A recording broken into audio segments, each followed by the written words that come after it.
Hi, I'm Steve Thomas, editor of InMaricopa.com. It's Wednesday, September 29th, and this is your Maricopa Minute. In top news, the unemployment rate in Maricopa dipped to 13.5% in August, according to numbers released by the Arizona Department of Commerce.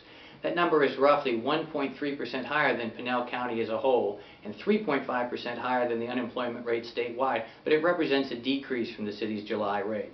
Construction of Maricopa's much-anticipated new Holiday Inn is slated to begin in 2 months. Larry Miller, manager of Matrix Management, the company behind the hotel development, said an access issue with the Arizona Department of Transportation that delayed construction will be resolved within a week. The hotel is scheduled to open next June and will include an on-site restaurant and a 35,000 square foot conference area. The City Council has scheduled a special session for 6 p.m. tonight that should be interesting.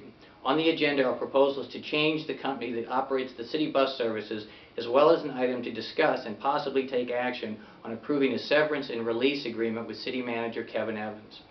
And finally, Casa Grande Police have released additional information about the dramatic kidnapping and car chase that took place in Maricopa on September 16th.